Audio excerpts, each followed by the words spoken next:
Doctor Anjan Shastri, doctor Anjan Shastri.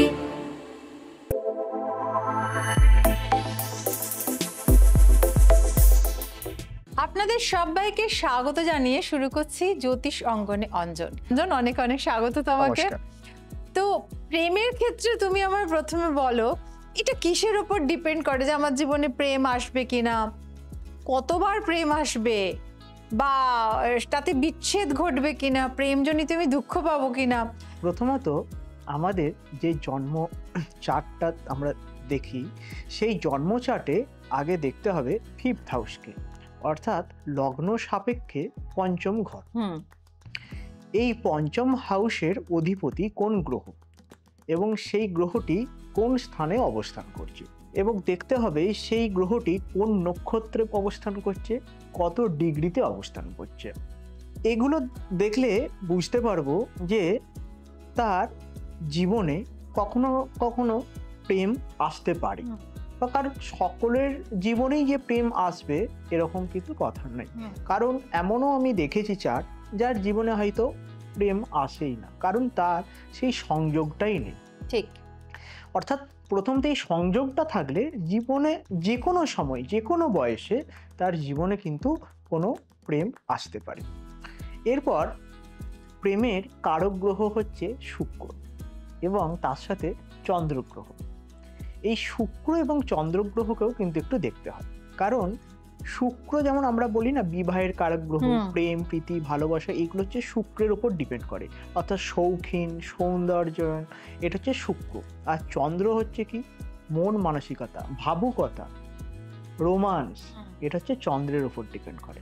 এরপর প্রথম যে সূত্রটা আমরা দেখি সেটা হচ্ছে প্রথমত লগ্ন ভাব, লগ্নপতি, তার সাথে পঞ্চম ঘরের অধিপতি এবং একাদশ ঘরের অধিপতি।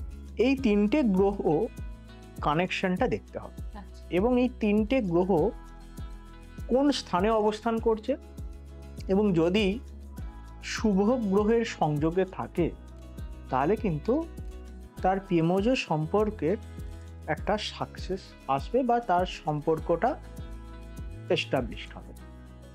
এটা কিন্তু প্রথম একটা সূত্র। আচ্ছা আচ্ছা। অর্থাৎ পঞ্চম ভাবকেও যেমন দেখতে হয়, লগ্নকেও দেখতে হবে এবং 11th হাউসকেও দেখতে হবে। ডক্টর অঞ্জন শাস্ত্রী তার জীবন জুড়ে রয়েছে তার কর্মপ্রতিভার সাফল্যমণ্ডিত জীবনযাত্রা এবং সঠিক দিশা।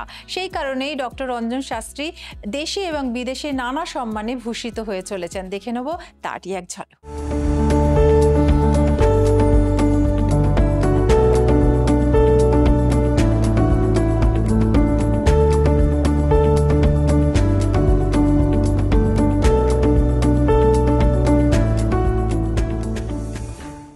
অনেকেই আছেন ভালোবেসেছেন কিন্তু সে প্রেম টেকেনি, হ্যাঁ, তো আবার অনেকে আছে যে প্রেম করে বিবাহ হয়েছে এবং অবশ্যই। তো এই প্রেমের স্থায়িত্বটা কিসের উপর নির্ভর করে? এরপর বলি, আমরা এখন পর্যন্ত জানলাম কি যে আমরা লগ্ন ভাব থেকে আমরা বিচার করলাম, অর্থাৎ আমাদের এখানে একটা সূত্র পেয়েছি লগ্ন, ফিফথ হাউস, 11th হাউস। এখানে যদি কোনো পাপক গ্রহের কানেকশন চলে আসে, আচ্ছা, যেমন শনি বা রাহু, সেক্ষেত্রে কিন্তু অর্থাৎ তার স্থায়িত্বটা কমে গেল। তার সাথে যদি 12th হাউসের কোনো নক্ষত্রের সংযোগ ঘটে, অর্থাৎ দেখা গেল হয়তো পঞ্চমপতির সাথে 12th হাউসের অধিপতির কোনো নক্ষত্রের কানেকশন এখানে তৈরি হলো, বা 12th হাউসের লর্ডের কোনো কানেকশন তৈরি হলো, সেক্ষেত্রে কিন্তু সেই প্রেম বেশি দিন স্থায়ী হবে না। আচ্ছা, কিছুদিন পরই সেই প্রেমের কিন্তু একটা ব্রেকআপ এসে যায়। অনেক সময় দেখা যায় যে প্রেমের সম্পর্কে তারা আছেন কিন্তু কোথাও গিয়ে না একটা মানসিকভাবে মানুষ দূরত্ব অনুভব করে, বা হয়তো সেই চার্মটা আর নেই, কোথাও যেন একটা ছাড়া ছাড়া ভাব। এইটা কেন হয়? এটা হয় কিন্তু আমি দেখেছি রবি শুক্র যদি কানেকশন থাকে। আচ্ছা, অ্যাকচুয়ালি রবি শুক্র যোগ থাকলে কি হয়, রবি তো অগ্নিকারক গ্রহ, এই রবির সাথে যখন শুক্র এসে যায় শুক্রটা দুর্বল হয়ে যায়, এরপর শুক্রের একটা নিজস্ব কারকতা আছে, অর্থাৎ শুক্র হচ্ছে আমাদের, অর্থাৎ প্রথমত হাই একটা এনার্জি থাকবে না, হয়তো প্রথম যখন কেউ লাইফে আসছে তার মধ্যে একটা অন্য রকম একটা ফিলিংস কাজ করবে, এবং খুবই মানে সব দিক থেকে একদম খুবই পরিপাটি, একদম ব্যাপারটা খুব সুন্দরভাবে চলবে, এবং সম্পর্কের জায়গাটাও খুব সুন্দরই চলবে।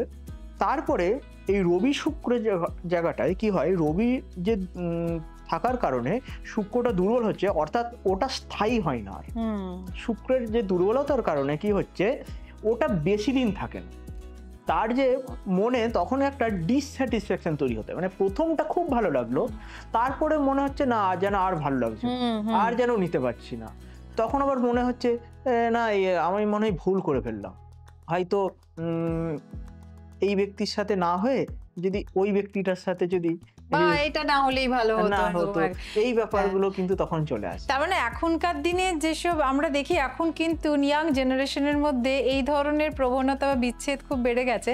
তো কোথাও মনে এই রবি শুক্রের যোগ তাদের মধ্যে হয়তো বেশি মাত্রায় কোথাও গিয়ে হয়তো প্রভাব বিস্তার করছে, তার ফলে আগেকার তুলনায় কিন্তু এখন বিচ্ছেদ বা এই যে কিছুদিন সম্পর্কে থেকে তারপরে একে অপরের থেকে দূরে চলে যাওয়া, সেটা খুব কমন হয়ে গেছে।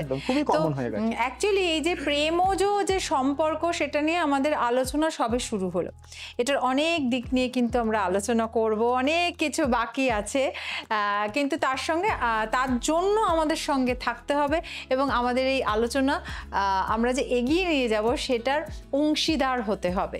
তো এই আলোচনা আমরা আবারও এগিয়ে নিয়ে যাচ্ছি, কিন্তু তার জন্য আপনাদের যেটা বলার, আমার এই ধরনের আলোচনা যদি আপনারা শুনতে চান তাহলে অবশ্যই আমাদের ইউটিউব এই চ্যানেলটি সাবস্ক্রাইব করে নিন, বেল আইকনটি অবশ্যই প্রেস করে দেবেন, তাহলে সমস্ত নোটিফিকেশন আপনাদের কাছে পৌঁছে যাবে। আপনারা লাইক করুন, কমেন্ট করুন, শেয়ার করে দিন, তাহলে আমাদের খুব ভালো লাগবে। আর এছাড়া যারা অঞ্জনের কাছে এসে পৌঁছতে চাইছেন তারা অবশ্যই অঞ্জনের চেম্বারে গিয়ে দেখা করতে পারেন।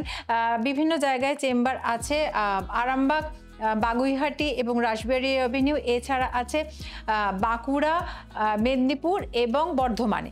আর অ্যাস্ট্রো অঞ্জন অ্যাপটি অবশ্যই ডাউনলোড করে নিন, সেখান থেকে অঞ্জনের অ্যাপয়েন্টমেন্ট তো পেতেই পারেন, তাছাড়া আরও অনেক সুবিধা সেখান থেকে আপনারা নিতে পারেন। আর ওয়েবসাইট আছে www.anjanshastri.com, সেখানেও কিন্তু আপনারা যোগাযোগ করে নিতে পারেন অঞ্জনের সঙ্গে। আজকের মতো আমাদের এই পর্ব এখানেই শেষ করছি। নমস্কার। ডক্টর অঞ্জন শাস্ত্রী।